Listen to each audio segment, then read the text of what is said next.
Shanu Malakarni Shakawo, Shatokpito, Klaizak Mano, Kebengi, Kokfiroka, Kebengi Bodoni, Neta, Hano Hamzaknai, Bodoni Neta, Shanu Malakarni Shakawo, Romfre, Shockfre, Klaimani, Patimongo Kitingi, Kebengi Bodoni Neta, Jitendro Trothuri, Patimongo, Kebengi, Kokfiroka.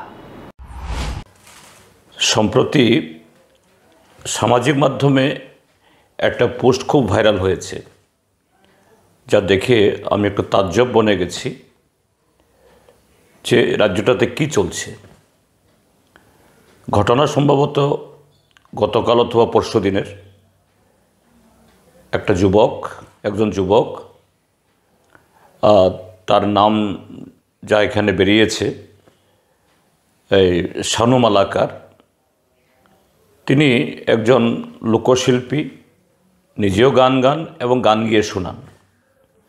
তার সাথে শারীরিক কসরত দেখিয়ে মানুষকে খুশি করে আনন্দ দিয়ে তিনি 2-4 পয়সা তিনি জমান এবং সেই পোস্টের মাধ্যমেই এবং যে পোস্টটা ভাইরাল হয়েছে সেখানে যে নানা মানুষের কমেন্ট, সে অর্থ তিনি যা সংগ্রহ করেন নিজের জন্য খরচ করেন না, এটাও গরিব দুঃখী বা দুস্থ তাদেরকে বিলিয়ে দেন, সমাজসেবাতে করেন।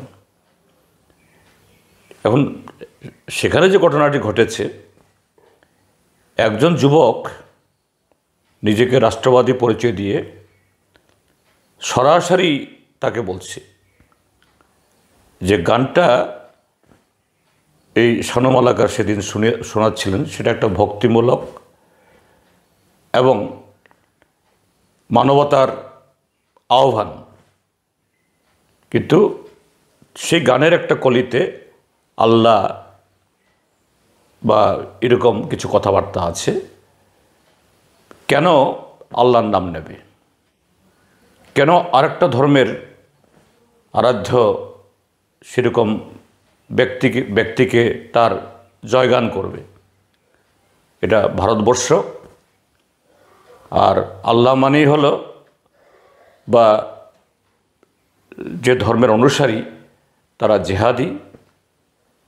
ভারতের মাটিতে এরকম গান গাওয়া যাবে না এবং তাকে প্রায় বর্তমান সময়েতে এই সাম্প্রদায়িক শক্তি যেরকম একটা সম্প্রদায়কে হুমকি দেয়, পাকিস্তানে চলে যাও, ভারতবর্ষে থাকতে পারবে না, এটা নির্দিষ্ট কোনো একটা সম্প্রদায়ের দেশ, অসংখ্য লোকের সামনে এইভাবে তাকে হুমকি দিয়ে যাচ্ছে, প্রায় মারমুখী। সম্ভবত এটা ভিডিও ক্লিপে দেখা যায়নি, কিন্তু কয়েকটা পত্রিকাতে উঠেছে, তার উপর দৈহিক আক্রমণ হয়েছে। কিন্তু এখন অবধি এই আক্রমণকারী ব্যক্তি স্বাধীনতার উপরে একজন মানুষের, যে নিরীহ মানুষ, তার স্বাধীনভাবে তার বক্তব্য উপস্থাপন করার, মানুষের কাছে যে ভাষাতেই হোক ভক্তিমূলক গান, এটা হিন্দু হোক, মুসলমান হোক, খ্রিস্টান হোক, বৌদ্ধ হোক, সেই ধর্মবিশ্বাসের উপর ভিত্তি করে সে গান দিয়ে আহ্বান করার এই অধিকার আমাদের দেশের মানুষের জন্মগত অধিকার, সংবিধান স্বীকৃত অধিকার। আর তার বিরুদ্ধে এইভাবে দিন দুপুরে জনসমক্ষে হামলা করছে। কিন্তু আমাদের রাজ্য প্রশাসনের তরফ থেকে, আরক্ষা দপ্তরের তরফ থেকে কোনো পদক্ষেপ নেওয়া হয়েছে সেরকম খবর নেই। পত্রপত্রিকায় দেখছি যে কোনো একটা সংগঠনের লোক, তথাকথিত সনাতনী নাম দিয়ে কিছু লোক কারো বিরুদ্ধে একটা মিছিল করলেই, কারো বিরুদ্ধে একটা থানাতে অভিযোগ করলেই, যে আমাদের রাজ্যের মধ্যেও এই পহেলগামের ঘটনার পরে ওয়াকফ সংশোধনী বিল পাস হওয়ার পরে যারা এইভাবে মানুষের অধিকারের কথা বলেছেন, পুলিশ তাদেরকে নানা ধারায় গ্রেপ্তার করে লকআপে নিক্ষেপ করে 8, 9, 10 দিন 12 দিন ওদেরকে এইভাবে হয়রান করে, তো এই ক্ষেত্রে কেন হবে না? আমি লক্ষ্য করছি এই সমস্ত ঘটনায় পুলিশকে জিজ্ঞেস করা হলে তারা বলে না, কেউ তো এফআইআর করেনি।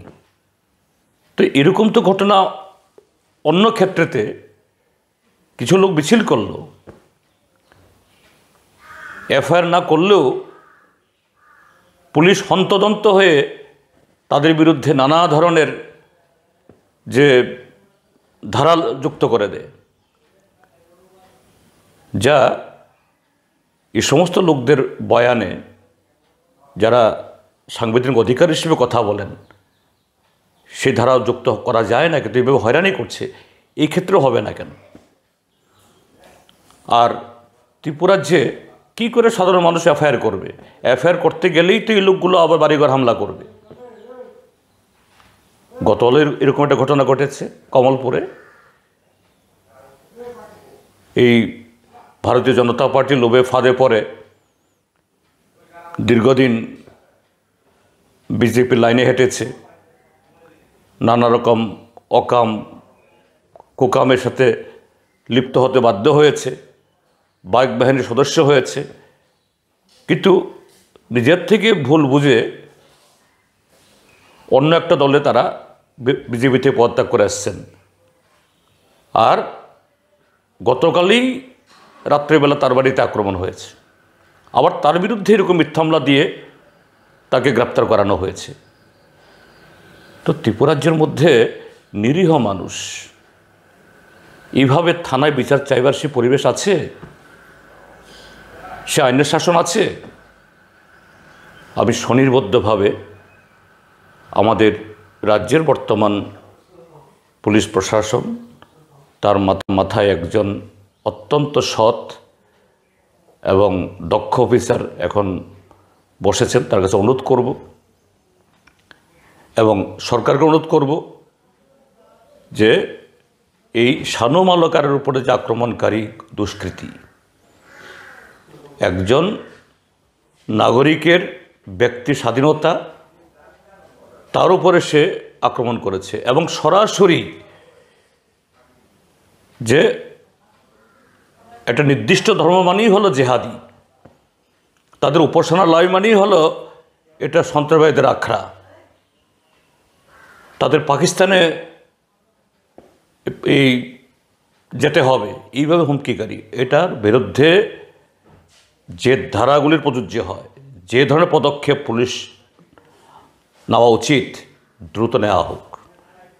তা না হলে পরে এই রাজ্যের আইন শৃঙ্খলার আরও অবনতি ঘটবে। যতই বড় বড় বিজ্ঞাপন দিক, ভালো ভালো কথা বলুক, এতে রাজ্যের আইন শৃঙ্খলার পরিবেশের এবং মানুষের মধ্যে সংহতি এবং এই কি বলে সাম্প্রদায়িক সৌহার্দ্যের এতে উন্নতি হবে না, বরঞ্চ ক্ষতিই হবে। কাজেই এটাকে ছোট করে দেখা না, আমি অনুরোধ করব সরকার দ্রুত পদক্ষেপ নিক শানু মালাকারের